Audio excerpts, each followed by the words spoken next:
All right. Hi, everyone.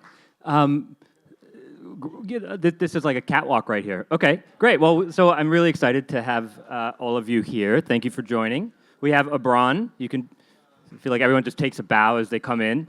Amy and Kelsey. And I give like one sentence bio on each of them, and then let them introduce themselves because they're super impressive.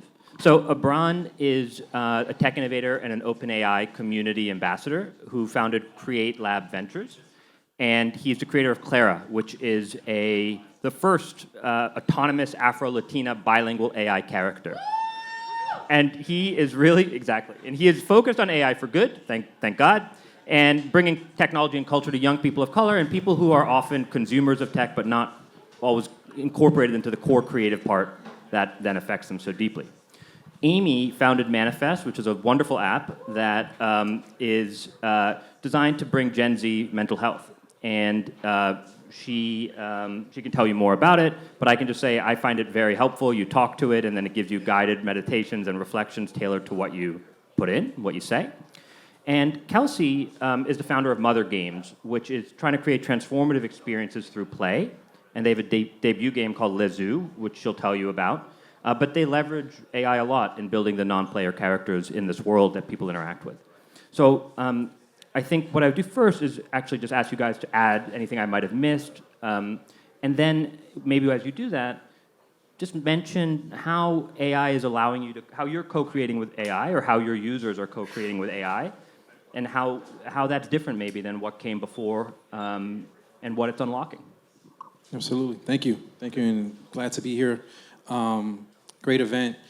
So early on, Create Labs now, we specialize in creating, custom solutions for enterprise clients. We created MasterCard's first AI product, a small business AI coach.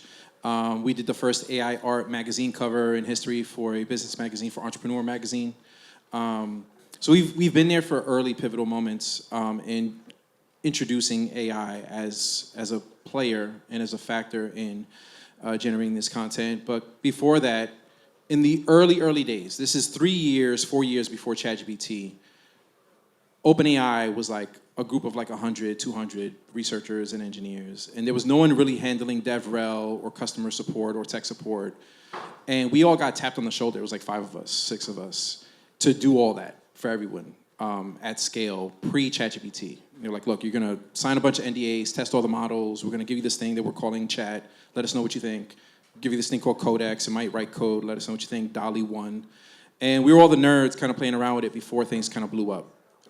So that's in that role, ambassador. They don't need us as much now as they do then, but you can still book time with us on the OpenAI website if you need help from someone that's not tech support, someone that's just going to guide you in learning how to prompt engineer and everything else. So it's been a blast, but that's how we started in this journey.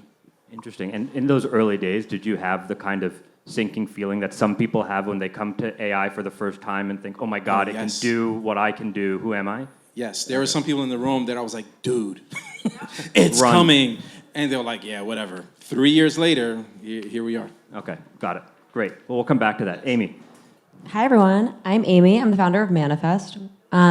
We are a Gen Z AI wellness company, and we build these really bite-sized gamified challenges to allow people to do things like manifest a boyfriend, so download in case you are looking for that, or find your highest self. So there's lots of other little challenges that you can do on Manifest.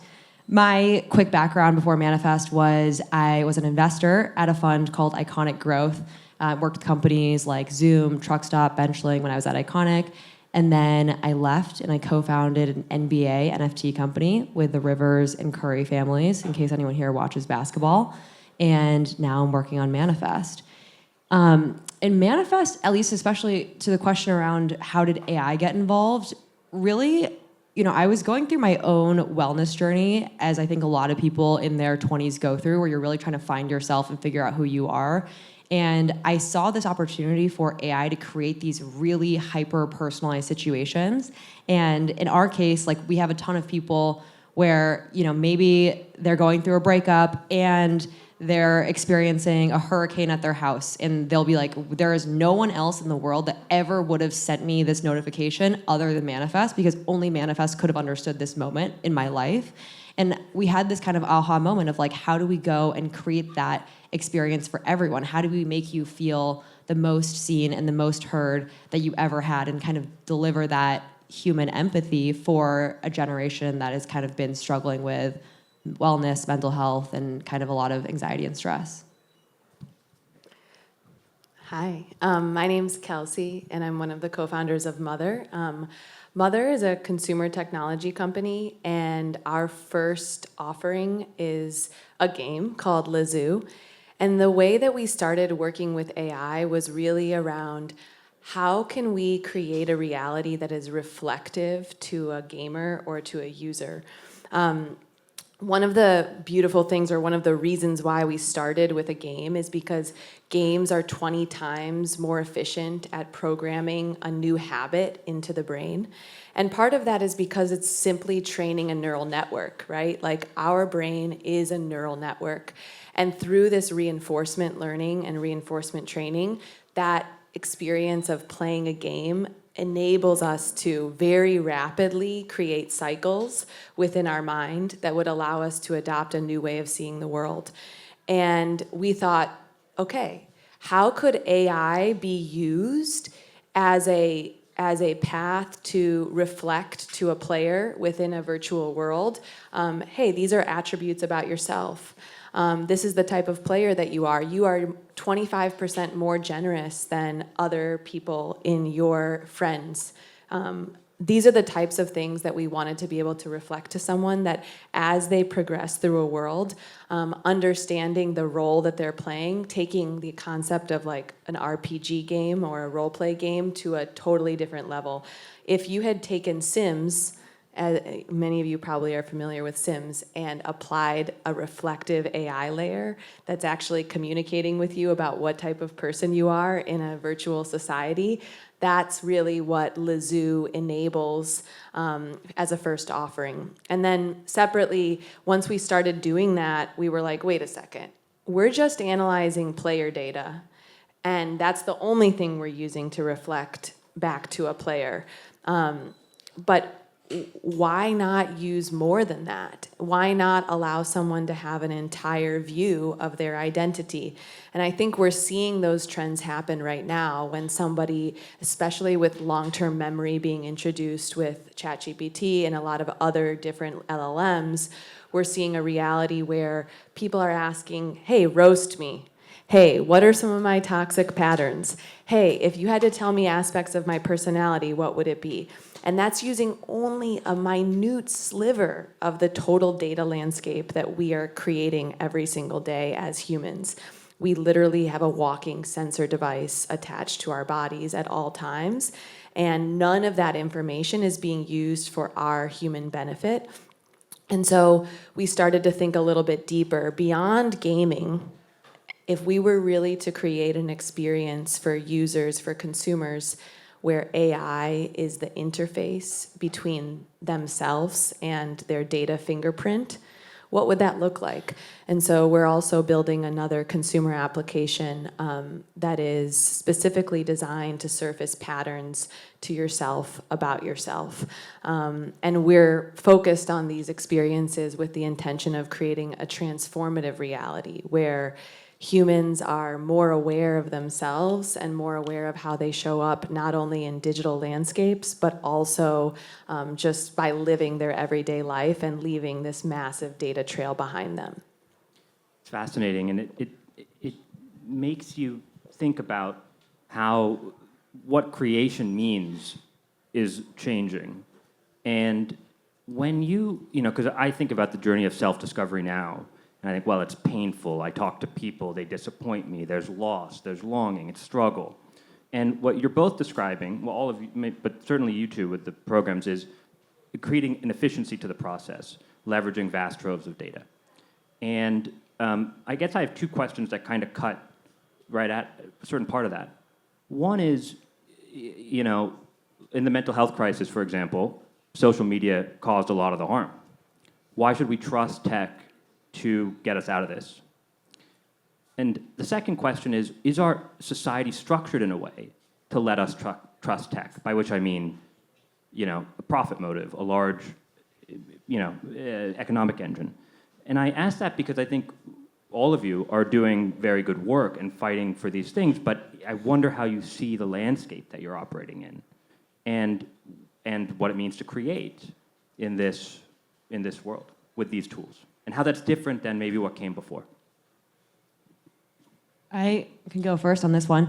I think, so there's a study that came out where people were looking at chat logs, and they basically had AI logs where AI was talking to a human, and they had ones where it was human to human. And when you anonymize whether it's AI or it's a human talking to that end recipient, the humans rated that the AI was actually way more empathetic than the humans were. And pretty much that stands until you tell the human who's rating it that it's AI, and then suddenly they flop and they're like, no, actually, the human was way better, and I hated that whole thing. And that's literally how these studies go over and over.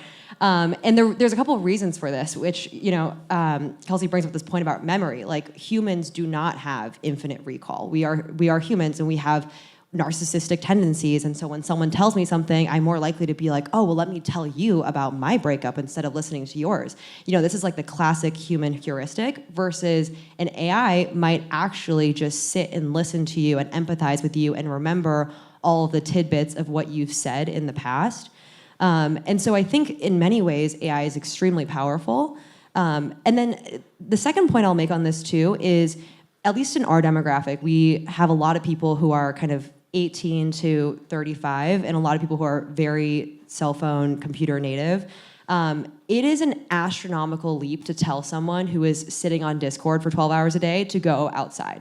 Like, that is just going to be a very different change, but telling them to do something that's on their phone or on their device that understands them and can build up their confidence and can make them more excited, that's a much easier step to take. And so my philosophy has kind of always been, meet the people where they're at, and can you go and deliver value to them right away. And I think a lot of the, maybe the broader, if I'm taking the subtext of the question, is this kind of like doomsday, like what's going to happen with AI. And I think a lot of people, with all technologies, pretty much in the short run, you tend to overestimate it, and in the long run, you tend to not really even know what possibly could have happened. And I think right now, if you actually truly look at people's day-to-day lives, even with GPT, they're not as different as you think. People are still going to work, they're still eating, they're still playing with their kids, they're still doing things. And so who knows what that'll look like in 1,000 years. But I think that, trying to figure out how to be careful as we evolve the next 1,000 years is kind of the critical, task of every company. I feel a little bit more radical on this topic. I don't know if I should say don't quote me on this, but I don't think that we should trust technology. And what I mean by that is to say that I think right now, if you look at statistics around algorithm backlash and people kind of rejecting the algorithmic layer that basically serves as an intermediary between what they think you should see or what they think you should engage with and what you have requested to engage with, for example. There's a lot of, I would call it like a feeling of like a lack of agency, or almost like that we've been victimized in a way. And I think that part of the really important phase that we're in right now is this reinvigoration of human agency. And what I mean by that is to say that all of the data that actually trained the algorithm, we produced. And we don't take accountability for that fact. All of the information that is being fed to LLMs and to models is produced by humans, right? And we are also not inquiring around the weights that are being encoded into the model itself. When we have, nations basically saying that the weights of a model are an issue of national security, I believe that we need to open our eyes as humans and say, wait a second, they're basically saying that we've encoded a world view into a model that is being used by millions of people. And part of that waking up to our role in this landscape is a just not being deferential to big tech holistically. And I don't mean to say let's protest and riot, et cetera. But when I think about where we are in terms of a holistic sort of wave of adoption, this is the first time in 20 years where the fastest growing companies do not have a consumer data moat. If we go backwards in the search era, in the social network era, both of those eras of development included the construction of a consumer data moat and the exploitation of a consumer data moat. You can say that Google and Facebook or Google and Meta are basically advertising companies, right? But we allowed this to happen because we were just hungry for what it was producing. And so if you look at any transformational systems holistically, one of the common traits of them is that when you make the results of a person's experience visible to them, you are more likely to allow them to choose if they want to continue to have those results.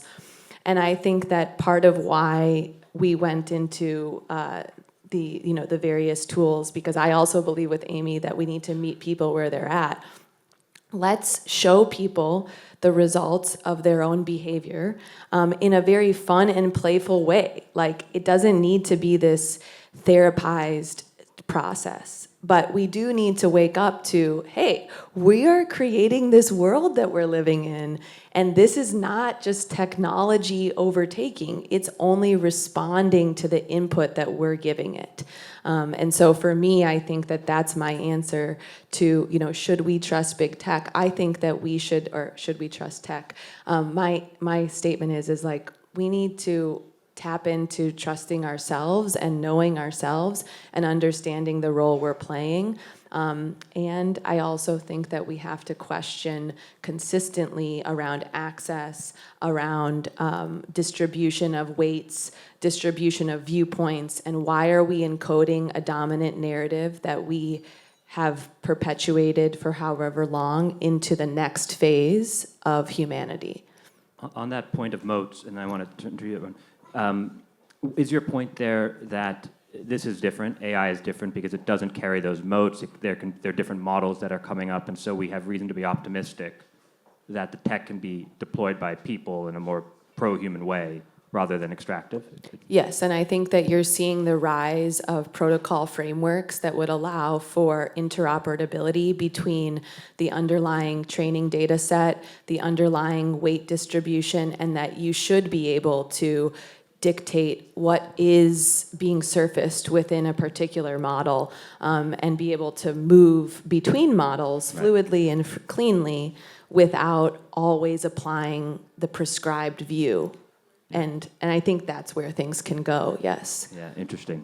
It's interesting to think about the early internet and how we discussed it, and now how we're discussing this with the same optimism, and then just be guarded about what to do when there are forces coming against it. But Abran, I mean, you're in a belly of the beast, but not in it. You're focused on trying to bring these tools to people so they actually are creators and not just consumers.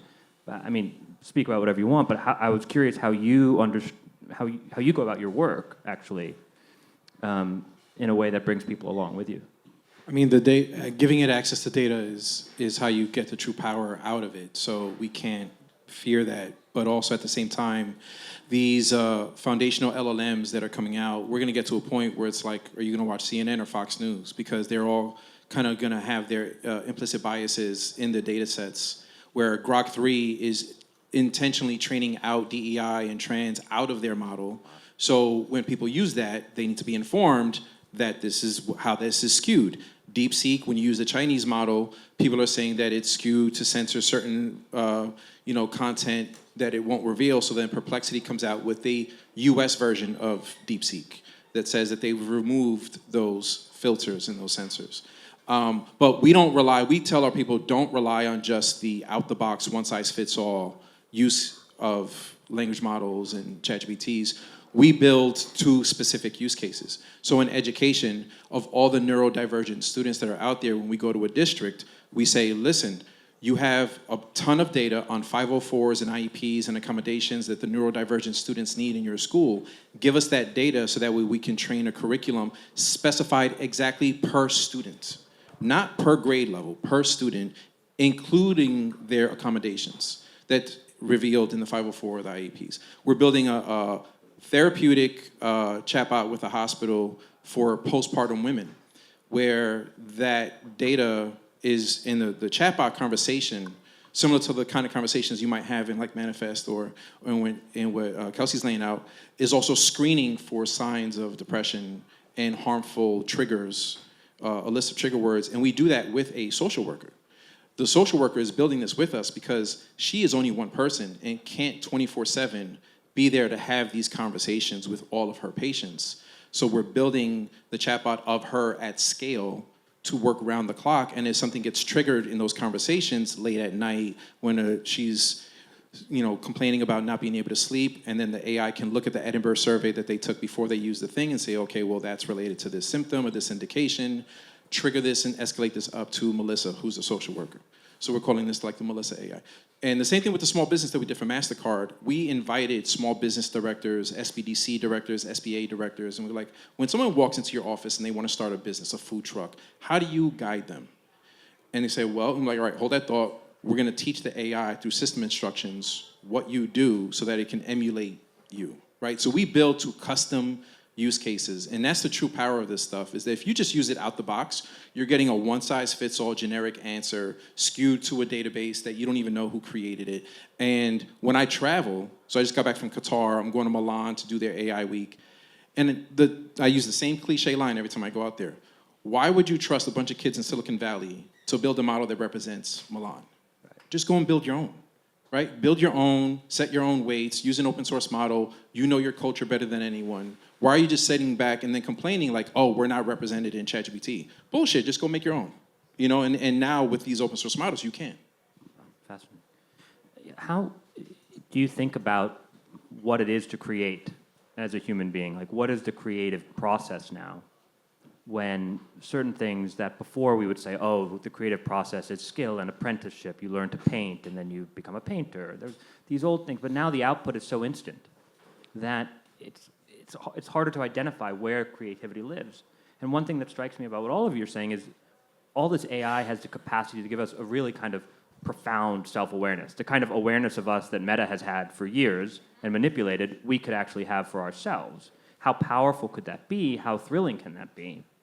Then what I think about is how we sometimes start to imagine ourselves in the language of tech, right? Like we would talk about, we're buffering or whatever, the kinds of words. And so I wonder, like, how do you think about what it is to create? Like, what is creation? And maybe practically, like, that's kind of a theoretical question, but I wonder, you can also bring it to your users. Like, what do you think your users are doing creatively?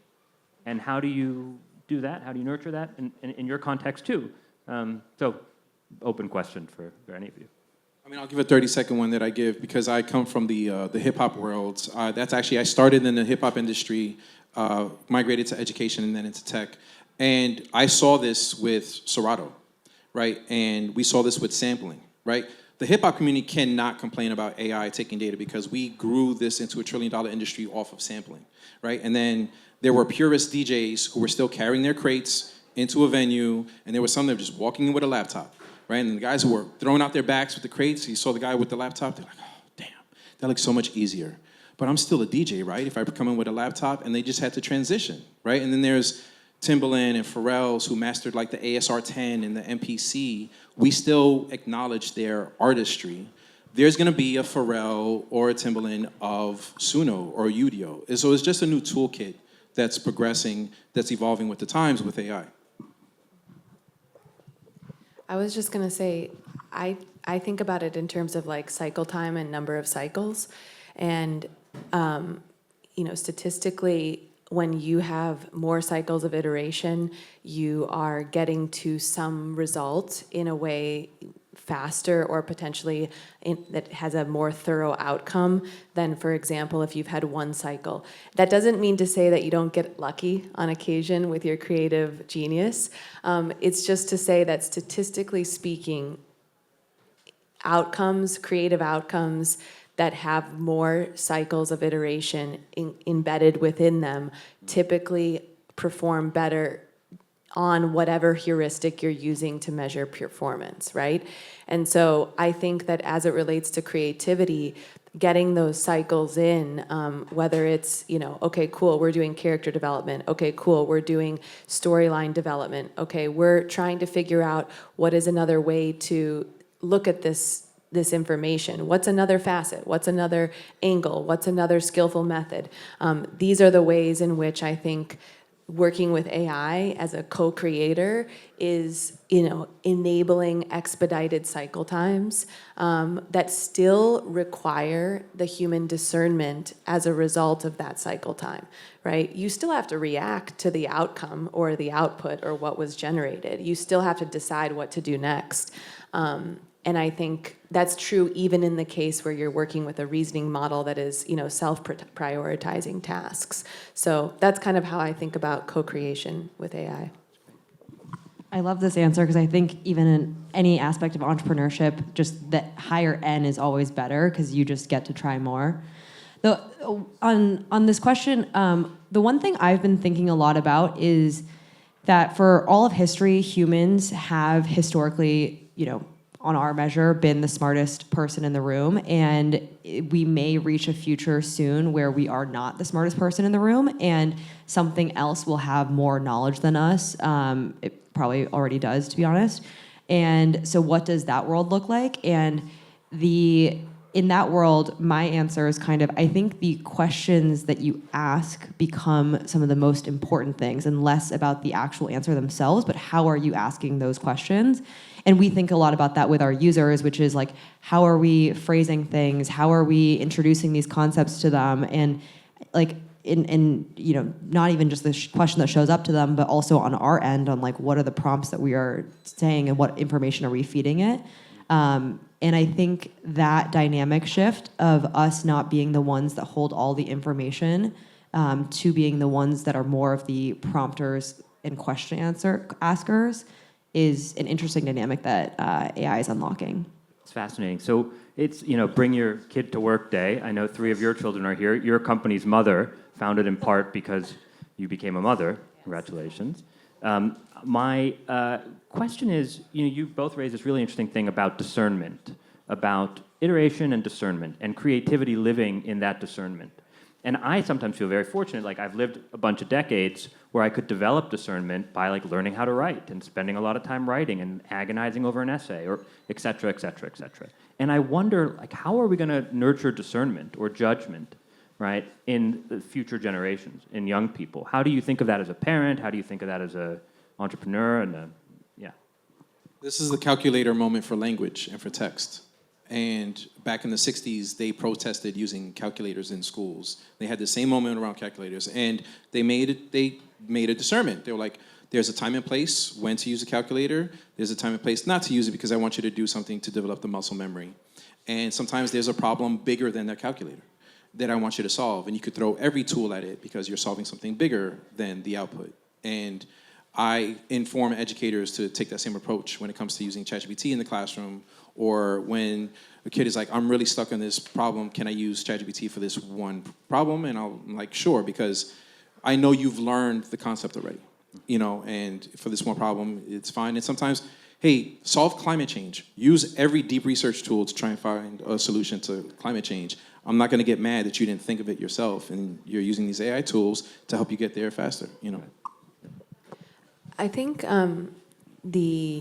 certainly that it like brings up that question of ego of like, well, why are we so obsessed with being like the God originator of a thing, right? Like, that's one question. But then I think on a more practical level, I was reading something on I think it was the Sequoia blog around the stochastic approach, which is basically to say that like with the advent of AI, we are introducing a level of fuzziness into the results that we're getting, where it's like, okay, I wasn't exactly intending to generate that image, but I like it, you know? And I think that that can have various implications, right? So we are entering a stochastic reality where it's less about precision and it's more about what is the statistical distribution of variance from what I expected. And then is that a jumping off point, for example, like to come up with a new idea, or is that just simply not going to cut it, right? And I think that there's been all of these little, vignettes that have been published about how AI was able to persuade a team of people to make a decision that was completely error prone.